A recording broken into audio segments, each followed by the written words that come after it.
Hey kids, how you doing? Reverend Michael McMorrow coming to you from the sanctuary here at the Center for Spiritual Living in Granada Hills, California, which is in the North San Fernando Valley, where it's very breezy and nippy for Southern California. I think it's like down to like 50, which for you folks back east is like, what a wuss. But anyway, I'm delighted to have you here with us. We're going to just do a little bit of movement to activate the body. And so let's just start by doing a little twist action and just loosening up the trunk, letting the arms swing freely. So I'm one of those people who has a lot of Zoom meetings at the end of the month. So I am feeling a little creaky today. Spending a lot of time at my desk. So I'm working on this new class. You'll hear the announcement coming out soon called Releasing the COVID-19. So, the big joke is the COVID-19, of course, is the 19 pounds that people put on in the 2 years. So, I'm happy to say I didn't go that far. But anyway, we're going to be using the Marianne Williamson book. 21 lessons, spiritual lessons around weight loss. It's really not about weight loss as much as releasing stuff that not only may be eating us, but we may be eating over. So check it out. It's going to be on Mondays at noon. Once a week, Mondays at noon. And I'm designing it to be an hour long, and so you can check it out. All right, so let's just, if you're standing or taking deep conscious breath, raising our arms up, and just feeling that stretch, and then downward gentle forward fold. I'm using the chair, bending the knees. Of course, for you yoga aficionados, yoginis out there, you probably got your palms on the floor, but no es posible para mí. But I like this because I can stretch, with a flat back, I can stretch my lower back. And so we're just creating space. All right, and we're going to bend the knees, tighten the tummy, breathing. Raising the arms above the head, reaching for the sky, keeping the arms in the shoulders.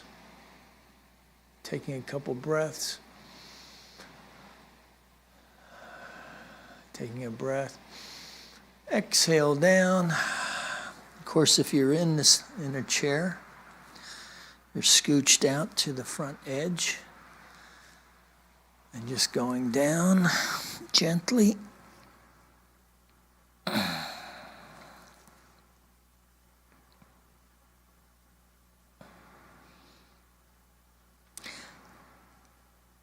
Tuck in the tummy, breathing on the way up. And exhaling down. Just slowly, slow movements, gentle movements. We're not in a hurry to get anywhere. We're just creating some space, some flexibility.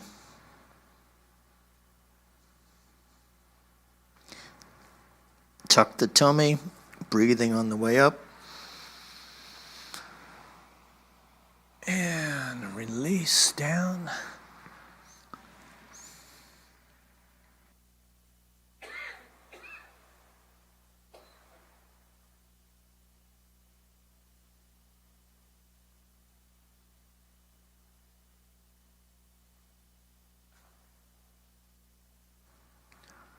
Breathing on the way up.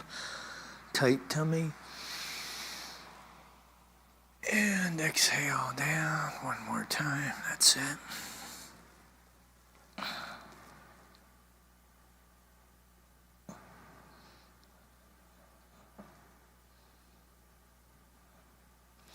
Tuck the tummy. Up we go. Exhale down, hands on the hips. So again, you can do this sitting or standing. So let's start with our right hand on our hip. Drop the left hand, thumb out. As we breathe, we're going to raise this hand up.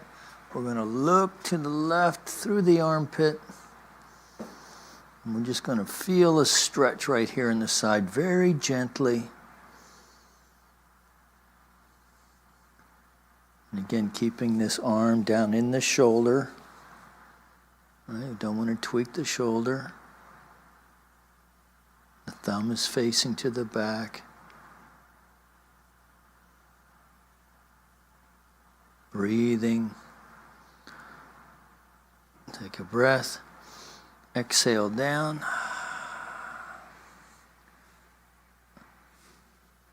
Left hand on the waist. Right hand down. Taking a breath. And release.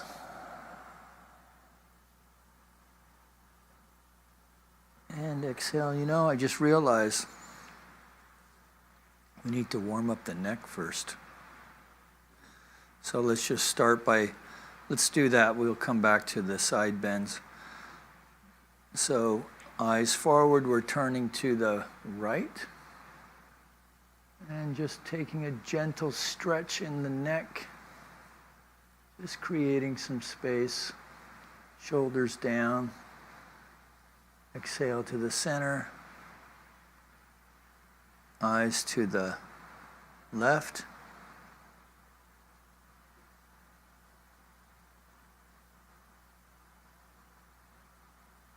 Eyes to the front. So, eyes to the right.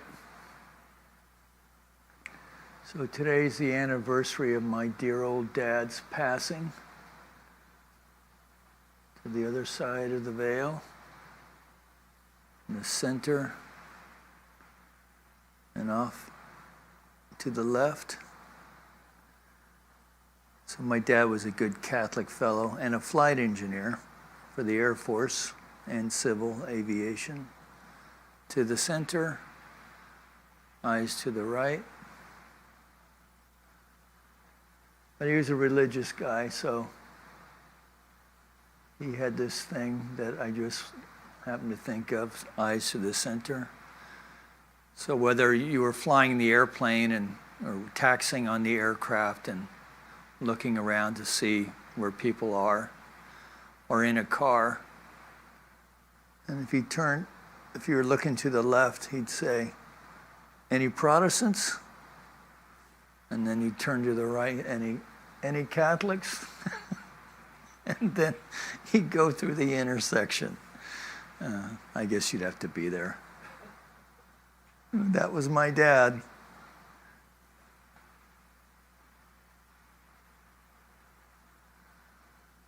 He was a funny fellow.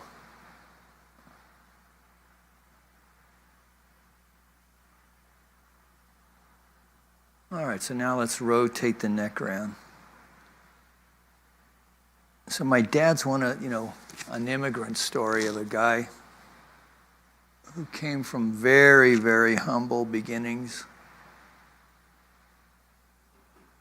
Came to America. Joined the American Air Force. Gently moving the neck around in gentle circles. Okay, and to the center and then turning and going the other way. Anyway, he came to America when he was 14 on a steamship. Well, I don't know if it was a steamer, but on a boat. Past Ellis Island, the whole thing.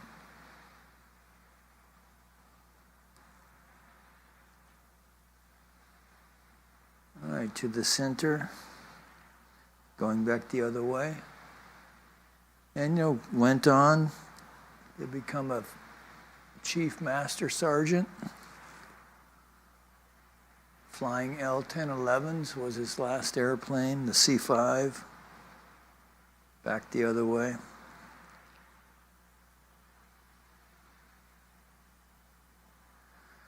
Had 8 kids, 7 surviving. Back the other way. So, successful life. So good on you, Pa. All right, so right arm on our hip. Let's do some more side bends. Up we go, looking to the left. So can you see how that feels different now? Now let's raise those ribs up off the waist. And exhale down. Right arm down. Eyes to the right. Up we go. Breathing on the way up.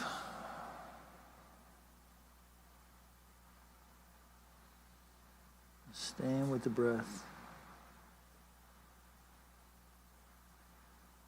Raising the ribs off the waist. Exhale down. Left arm down. Up we go. Oh, now it feels good. Just lift the ribs off the waist and feel that stretch and exhale down. Right arm down. Eyes right. Breathing on the way up. Exhale. Exhale down. All right. Let's do a few little twists and shouts.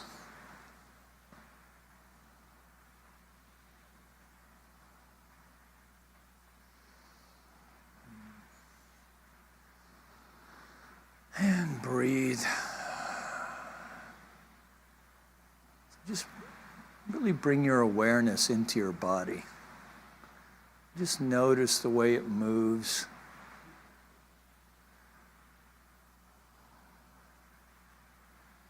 And it should have a little more space in it than when we started. I'm going to turn the heat off here. Getting nice and toasty. All right, so let's make our way to the cushion, if you have not done so already.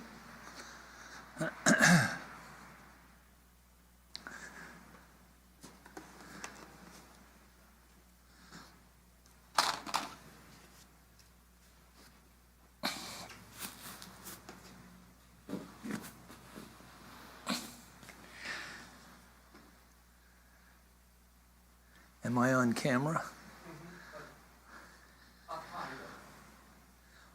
The shrinking man.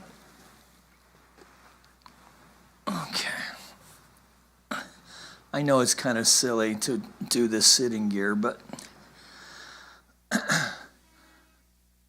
for those of you who do not have sitting gear, you should explore it sometime because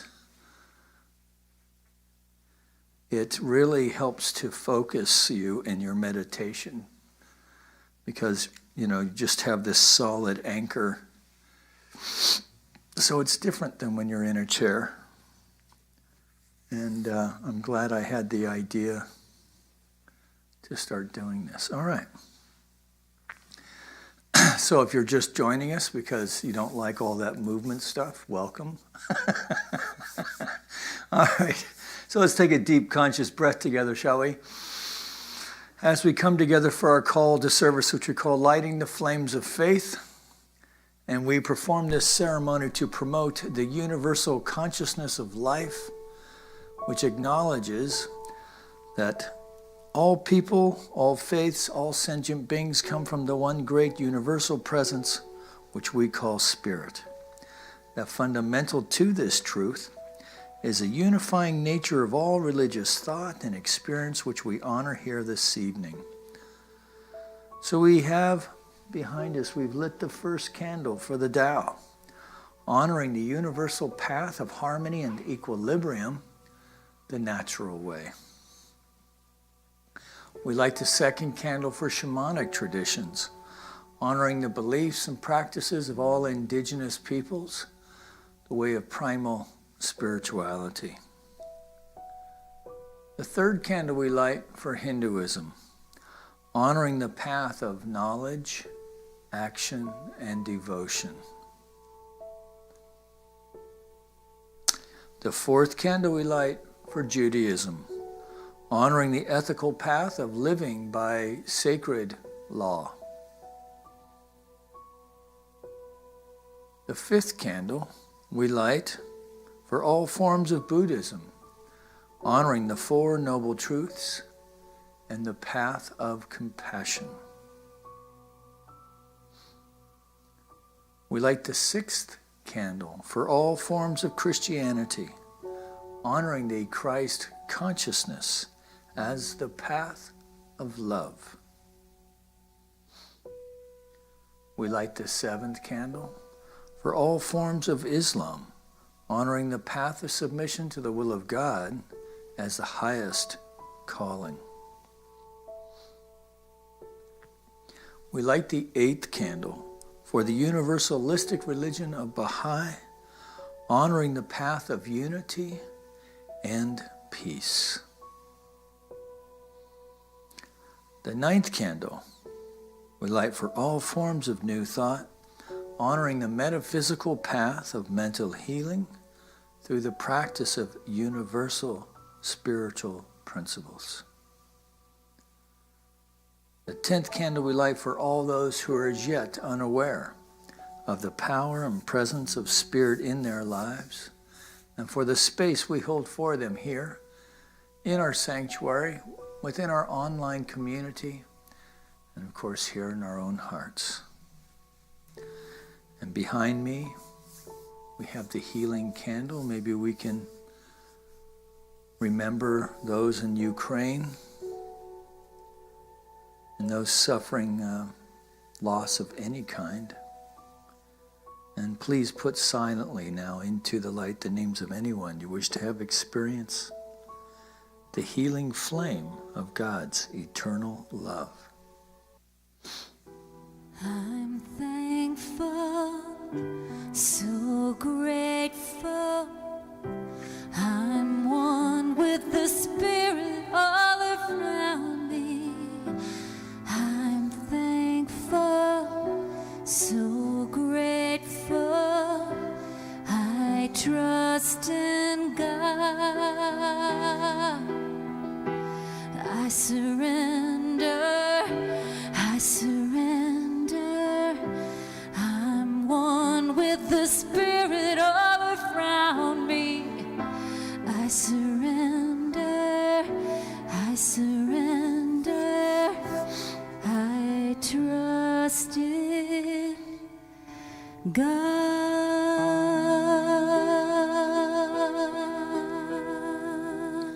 So again, taking a deep breath one more time. And releasing in the release, just feel the surrender. Knowing that there is but one power, one presence, one source, one life, one living intelligence, the infinite heart of the divine, that power that existed before religion, that it is everywhere present, including right where we are. So we connect with the indwelling Spirit and choose this time, claim this time as our own, as we rest in this moment to commune with the Spirit. This time to rest in communion with the Spirit and with each other.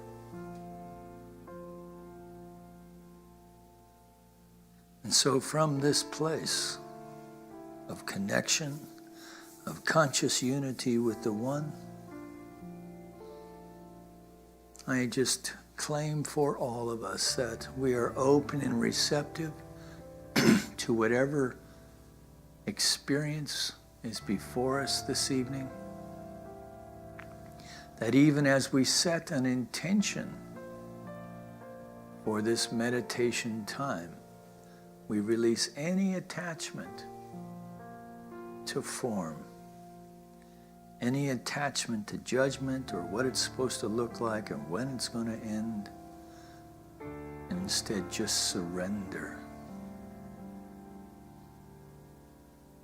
And in that surrender lies the potential and the possibility for a healed way of being. And so I set this intention for us that this is what we are open to this evening, to a healing, as we get real within ourselves, get real and heal through the release and surrender to the living Spirit. So we take a deep conscious breath, just releasing this word, our cares, concerns, intentions, to that aspect of the mind of the divine which makes all things so as the law of its own being. So we just let it be.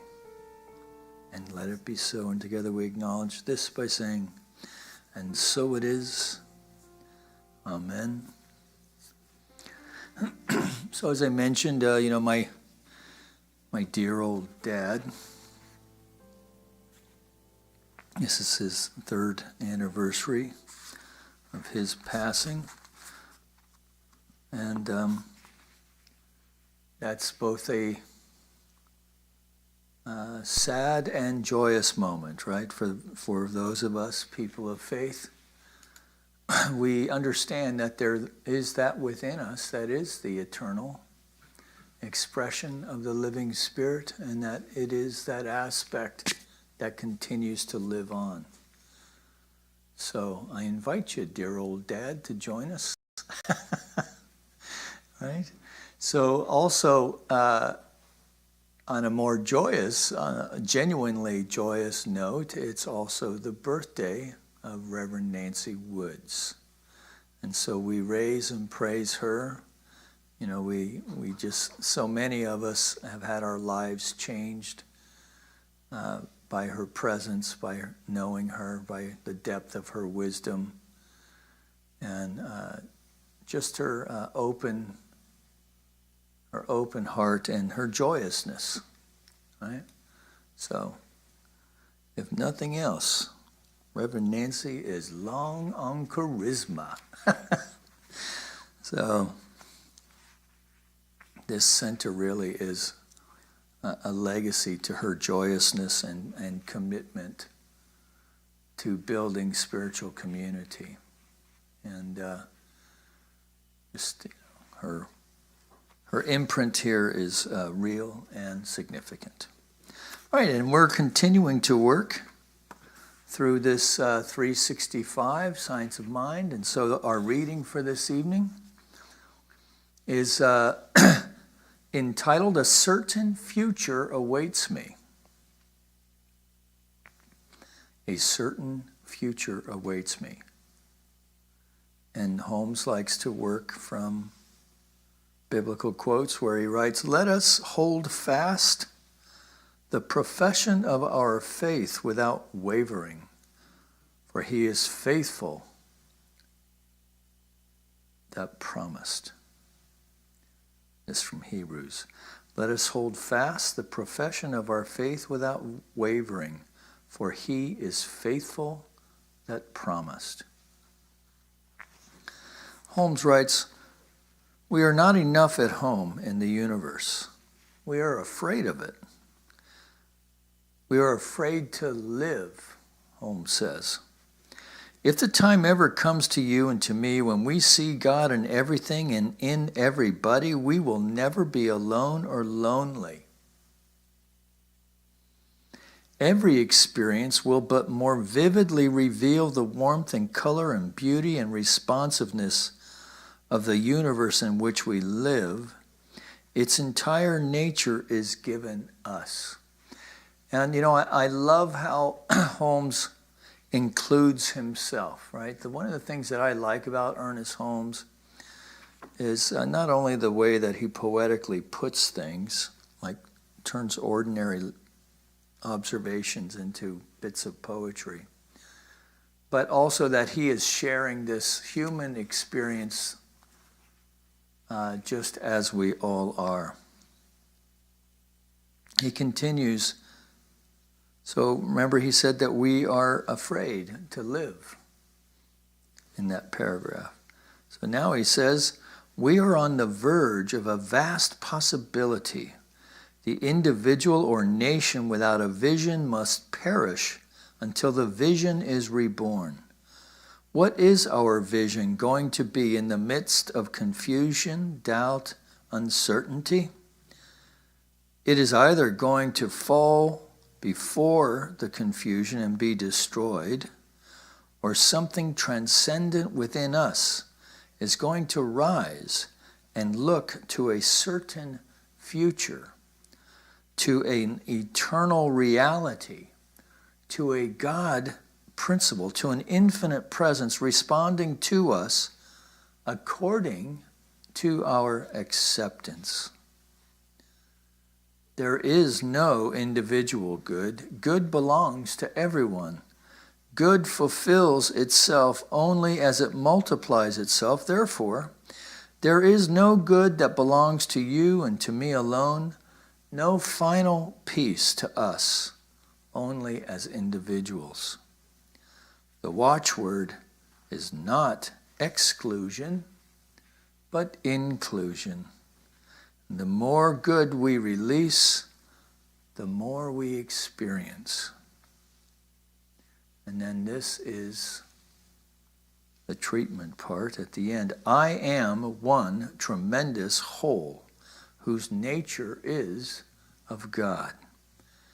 It is in this divine nature, this inevitable union, that I consciously walk and talk with the infinite until it becomes dynamic and real to me. I am thankful for every opportunity to let God's life be expressed through me. So I hope you can see why I'm encouraging people to start their day with this book. Tomorrow the affirmation will be, I respond lovingly to all persons, recognizing that the spiritual life is the real life. I surround myself with love and the key to joyous living. So imagine yourself starting out tomorrow with that affirmation, right? So are we afraid to live? And so I was watching a YouTube video about the nature of existence and what would be here if we weren't. It's an interesting idea, right? So the nature of nothing. So I don't know how only philosophers and ministers, I suppose, can muse and speak to such things for 20 minutes, but it's one of those TED Talk things. But he spoke to how no matter how accomplished people can be, and of course he was speaking to a TED Talk audience early on in the TED experience, and it was at a symposium of scientists, physicists mostly, really smart people, accomplished people. And he said that there is within all people that kernel of fear around our mediocrity. So lots of PhDs, scientists, and the place broke up in laughter, right? Laughter because everyone was identifying.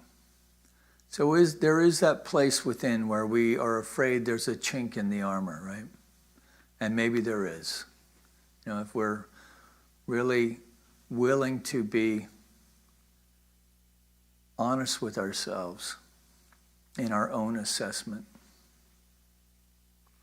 that we know there are places, gaps maybe, if you will, in our consciousness. But I think it's also important to understand that we also have a tendency to be too harsh within our own self-assessments.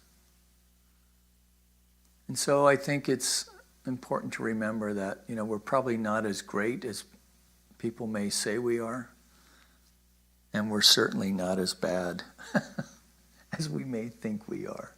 So we're riding this, we're riding this thing in life, right?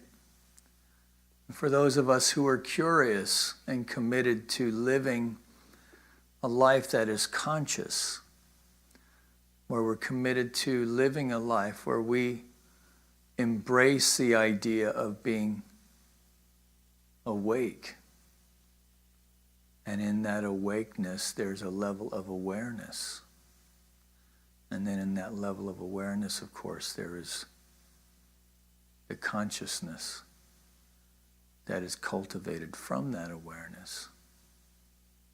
So this is where meditation, of course, comes in. Because there's really no other way to observe such things except in stillness. And so good for you for being here this evening and continuing to support both yourself and also spiritual community. There's something powerful when people come together and share a meditation experience.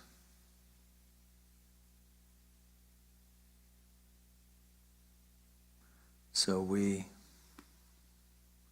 embrace the notion then that there is a divine and radiant center of life, that the light that lights every person's path, and consciously unify ourselves with the great love that the Spirit is. So let's play with that this evening then, shall we? So let's take a deep conscious breath and release. And so we're just going to pay attention to the movement of the breath in the nostril.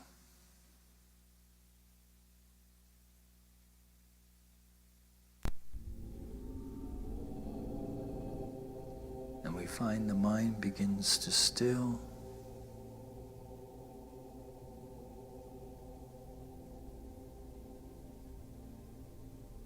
We let the tummy rise and fall easily and naturally.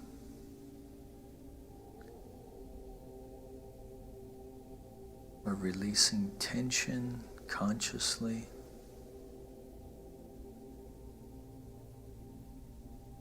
So scanning the body, we find some tension. We just simply breathe and release. And you can literally feel that tension unwind on the exhale.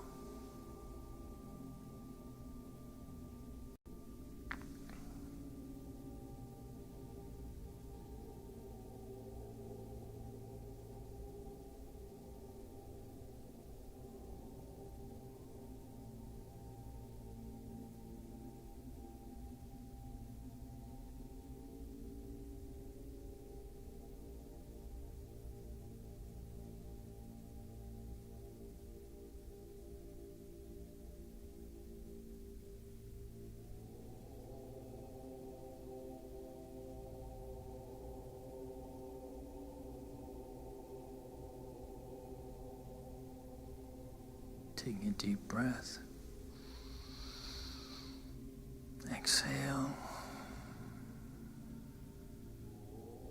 So we move into the silence now. Following the breath, following the exhale. For about 15 minutes or so.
transition gently back into the room, staying with the breath.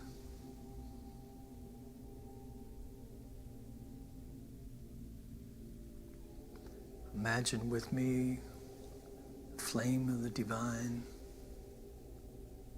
flickering within our heart center.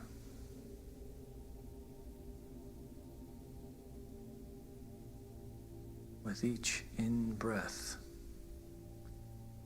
fanning that flame.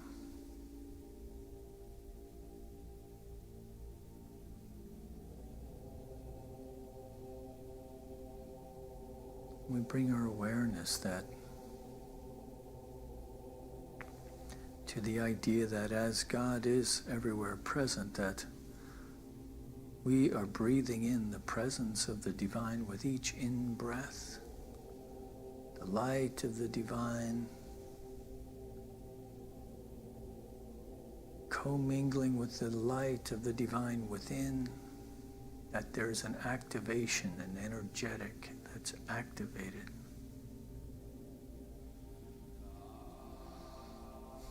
We're breathing in light, which is fanning this flame of love and light. It is now a ball of light, radiant and strong. A light that illuminates rather than consumes. It has peace and harmony, and passion and creativity, and love radiating, activating every aspect of our body temple right now. That this ball of light is now expanding beyond the torso, side to side, front to back, top to bottom, that we are sitting in this field of light and love as we continue to stay with the breath. And just feel in that release both the surrender to this field of love, even on the exhale, that is expanding it even further. Filling the very room in which we sit.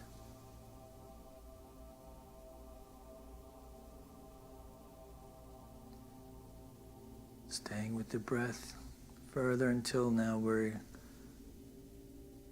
extending and commingling with our friends meditating with us this evening. As we co-create, recognize, cultivate, call forth this field of light, this field of love.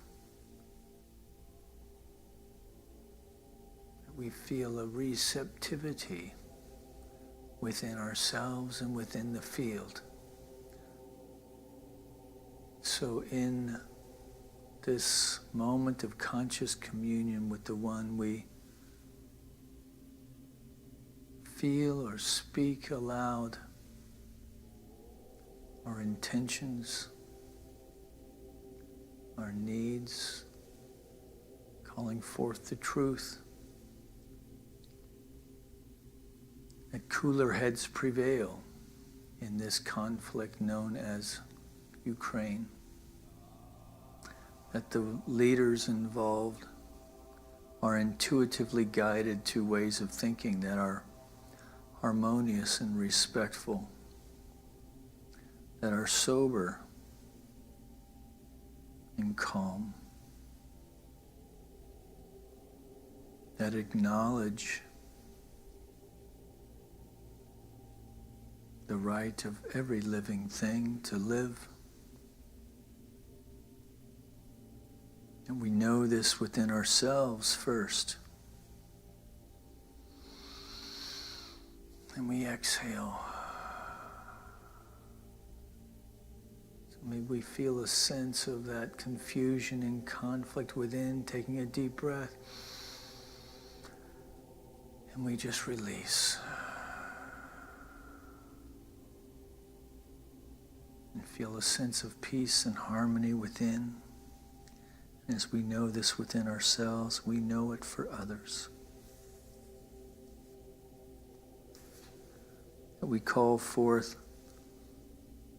within the body temple, that we are knowing a pattern of perfection that's being activated even now. So we take a deep breath. And in that release, we know that at an atomic level, every atom, every molecule, every cell, every organ, every muscle, every sinew, every bone is aligning with this pattern of perfection, that there is a vibration, an energetic, an alignment happening now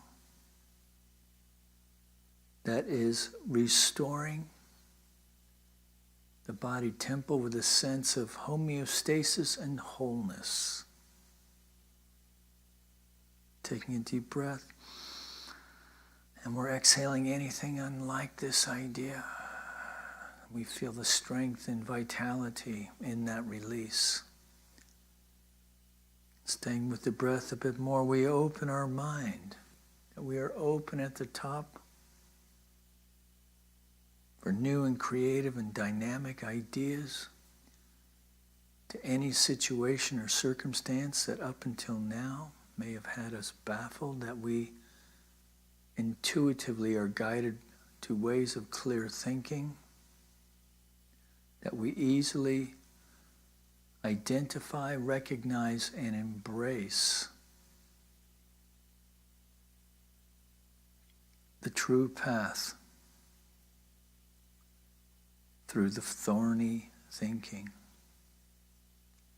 That we take a deep breath and release, and just knowing that in that release, we're just releasing all thought forms that no longer serve us, and that they are just simply dissolving away, and what is left standing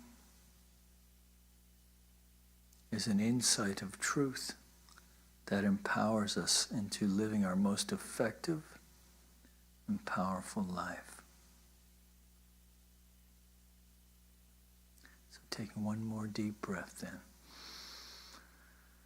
And in that release, knowing that we are releasing, cultivating, activating, calling forth that pattern of perfection within, knowing that there is only one thing going on here, God and nothing else.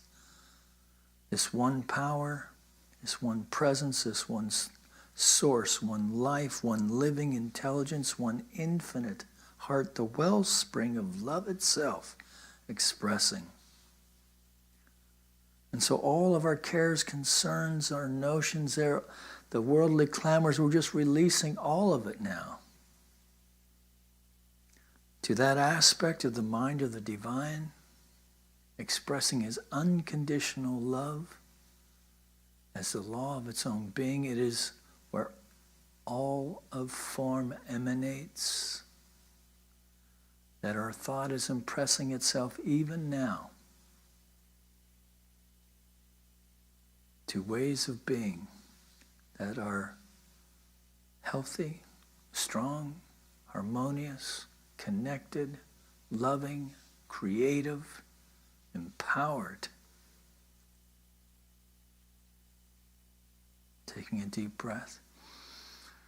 And in that release, we're releasing with deep gratitude for the many blessings in our life. Releasing with deep gratitude and confidence, knowing that it is done. So in this confidence, then, we move through the rest of this evening, arriving to bed, falling off easily and effortlessly to sleep as the head hits the pillow.